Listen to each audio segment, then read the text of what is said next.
దర్శించుమయ్యా. మన ప్రభు అయిన రక్షకుడైన యేసుక్రీస్తు పరిశుద్ధ నామములో మీ అందరికీ శుభములు తెలియచేయుచున్నాను. మీరందరూ ప్రభు యొక్క కృపను బట్టి క్షేమంగా ఉన్నారని ఆశిస్తూ ఉన్నాను. ఈరోజు బలపరిచే వాక్యము ద్వితీయోపదేశ కాండము 2వ అధ్యాయము 30వ వచనము. అయితే హెష్బోను రాజైన సీహోను మనలను తన దేశ మార్గమున వెళ్ళనిచ్చుటకు సమ్మతింపలేదు. ఇజ్రాయేల్ ప్రజలు ఐగుప్తు బానిసత్వం నుంచి మోషే నాయకత్వంలో విడిపించబడ్డారు. దేవుడు ఐగుప్తులో అద్భుత కార్యాలు జరిగించి తన ప్రజలను విడిపించినట్లుగా దేవుని యొక్క వాక్యము తెలియజేస్తున్నది. వారు దేవుడు వాగ్దానం చేసిన కానాను దేశానికి ప్రయాణమై వస్తున్నప్పుడు ఎదురుగా ఎర్ర సముద్రము, వెనక ఫరో సైన్యము. దేవుడు ఎర్ర సముద్రాన్ని 2 పాయలుగా చీల్చి ఇజ్రాయేల్ ప్రజలను చక్కగా నడిపించాడు. వెనుకున్న శత్రువులను సముద్రంలో ముంచివేశాడు. దేవుడు ఇజ్రాయేలీల పక్షాన ఉండి అద్భుతాలు జరిగిస్తూ నడిపిస్తూ ఉన్నాడు. వారు విశ్వాసంతో అరణ్యములో ప్రయాణం చేస్తూ ఉన్నప్పుడు వారి ఆత్మీయ జీవితంలో అడ్డంకులు వచ్చినట్లుగా ఈ రోజున జ్ఞాపకం చేసుకుంటూ ఉన్నాం. ఇజ్రాయేలీలు వాగ్దాన దేశములో ప్రవేశించేందుకు సిద్ధముగా ఉన్నప్పుడు వారు అమోరీల దేశం ద్వారా వెళ్ళవలసి వచ్చింది.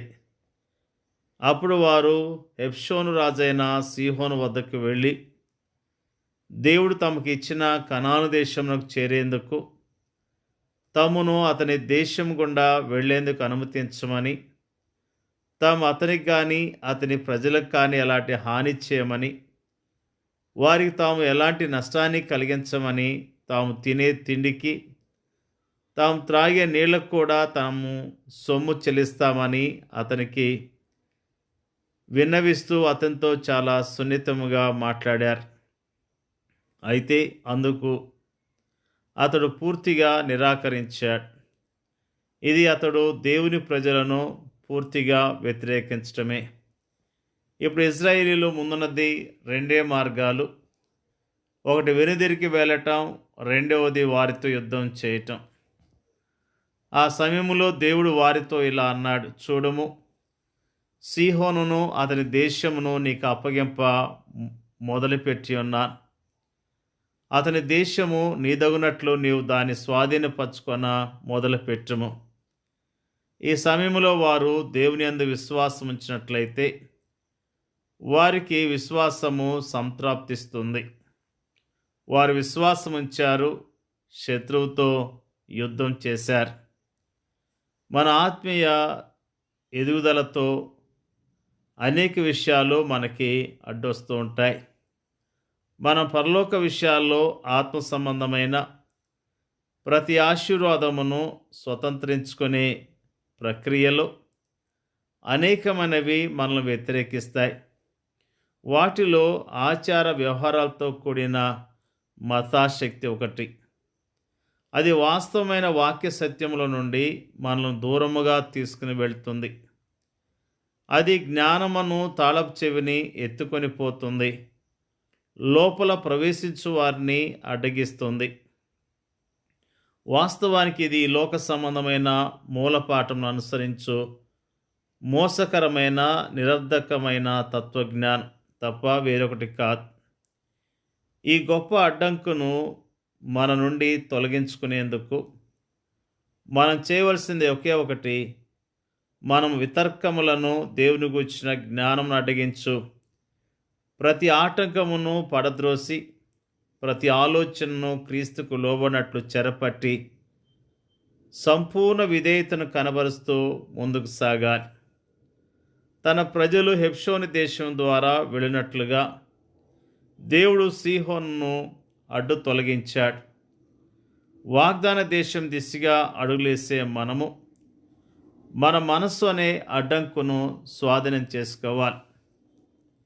మీరు ఈ లోక మర్యాదను అనుసరింపక ఉత్తమమును అనుకూలమును సంపూర్ణమైన దేవుని చిత్తమేదో పరీక్షించి తెలుసుకున్నట్లు మీ మనసు మారి నూతనమవటం వలన రూపాంతరము పొందుడి. అప్పుడు మాత్రమే సమస్త విధములైన జ్ఞానముతో క్రీస్తు వాక్యము మీలో సమృద్ధిగా నివసించటము సాధ్యమవుతుంది. నిజముగా మన ఆత్మీయ జీవితాల్లో అనేకమైన ఆటంకాలు ఈ దినాల్లో చూస్తూ ఉన్నాం. చాలామంది ఆత్మీయంగా ఎదగలేకపోవచ్చు ఉన్నారు. పరలోక సంబంధమైన ఆత్మ సంబంధమైన విషయాల్లో వెనుకబాటుతనాన్ని కలిగి ఉంటూ ఉన్నారు. ఈ దినాలు అపాయకరమైన దినాలు, భయంకరమైన దినాలు. ఈ దినాల్లో మన విశ్వాసాన్ని కాపాడుకొని యోగ్యముగా దేవుని కొరకు మనము జీవించవలసిన వారమై ఉన్నాం. విశ్వాస యాత్రలో ఈ దినాల్లో అనేకమైన ఆటంకాలు కనిపిస్తూ ఉన్నాయి. అనేకమైన తప్పుడు బోధలు, అనేకమైన లోక సంబంధమైన విచారాలు మరి భయంకరంగా కనిపిస్తూ ఉన్నాయి. చాలామంది తప్పు బోధల్లో చిక్కుకొని విశ్వాసం నుంచి తొలగిపోతూ ఉన్నారు. చాలామంది లోక ఆడంబరాలను ప్రేమించి విశ్వాస జీవితంలో నిలకడగా ఉండకుండా దేవునికి అపకీర్తి తెచ్చే విధంగా జీవిస్తూ ఉన్నారు. ప్రేమైన దేవుని యొక్క ప్రజలారా, మన విశ్వాస యాత్రలో ఉన్న అడ్డంకులను గుర్తించి మన విశ్వాసంలో ఎదగలేకపోవటానికి గల కారణాలను గుర్తించి మరి దేవుని యొక్క విషయాల్లో శ్రద్ధ కలిగి ఉండటం కొరకు ఆటంకాలన్నిటినీ విడిచిపెట్టి దేవుని కొరకు మనం జీవించవలసిన వారమై ఉన్నాం. నిజముగా ఇశ్రాయేలు ప్రజలు ప్రయాణమై వెళ్తున్నప్పుడు వారికి ఆటంకాలు వచ్చినాయి. ఆటంకాలలో వాళ్ళు దేవుని మీద ఆధారపడ్డారు, దేవుని యందు విశ్వాసం ఉంచారు, వారు విజయాన్ని పొందుకోగలిగారు. మన విశ్వాస జీవితంలో కూడా వచ్చే ఆటంకాలను ఎదుర్కోవటానికి దేవుని మీద ఆధారపడి జీవించడం మనం నేర్చుకుందాం. దేవుని సన్నిధిలో కూర్చొని ఆయన సన్నిధిలో ప్రార్థన చేస్తూ వాక్యాన్ని ధ్యానం చేస్తూ యోగ్యముగా ఆయన కొరకు జీవించటము మనం ప్రారంభిద్దాం. ప్రియమైన దేవునికి బిడ్డలారా, దేవుని యొక్క వాక్యము స్పష్టంగా తెలియచేస్తున్నది. నిజముగా దేవుని బిడ్డలుగా ఈ లోకంలో మనం సాక్షులుగా ఆయన కొరకు జీవించాలి, ఆయన మహిమపరచాలి, ఆయన ఘనపరచాలి. మన ద్వారా దేవునికి మహిమ కలగాలి. ఆ విధంగా జీవిస్తూ పరలోక సంబంధమైన నిరీక్షణ కలిగి దేవుని కొరకు ఈ లోకంలో జీవిద్దాం. దేవుడి యొక్క వాక్యాన్ని దీవించునుగాక. పరిశుద్ధులైన మా తండ్రి, జీవం కలిగిన మా తండ్రి, నీకు వందనాలు, స్తోత్రాలు. మానవులైన మా పట్ల నీకున్న ప్రణాళికలను బట్టి నీకు స్తోత్రాలు. ప్రభా, ఇజ్రాయేల్ ప్రజలు ఐగుప్తు బానిసత్తులు ఉన్నప్పుడు అయ్యా మరి ప్రభా మోషేని పంపించి అద్భుతాలు జరిగించి మరి అక్కడ వారికి సంపూర్ణమైన విడుదల కలగజేసిన విషయాన్ని మాకు జ్ఞాపకం చేశారయ్యా, నీకు స్తోత్రాలు. వారికి వాగ్దానం చేసిన వాగ్దాన దేశానికి మీరు నడిపిస్తున్నప్పుడు ఆటంకాలు వచ్చిన విషయాన్ని జ్ఞాపకం చేసుకోవడానికి ఇచ్చిన కృపను బట్టి నీకు స్తోత్రాలు. మరి ఆ యొక్క ఆటంకాలన్నిటినీ తొలగించి వారిని చక్కగా నడిపించిన విధానం బట్టి నీకు వందనాలు, స్తోత్రాలు తెలియజేస్తూ ఉన్నా.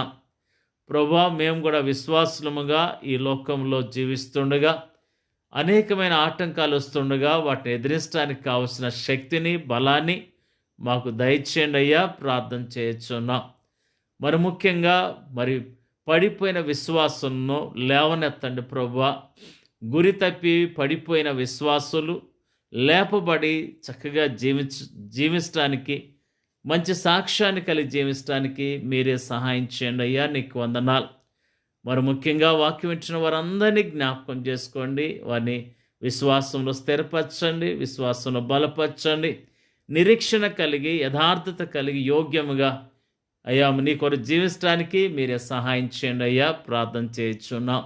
మా ప్రార్థన అంగీకరించమని యేసుక్రీస్తు నామంలో అడిగి వేడుకొంచున్నాం తండ్రి. ఆమేన్.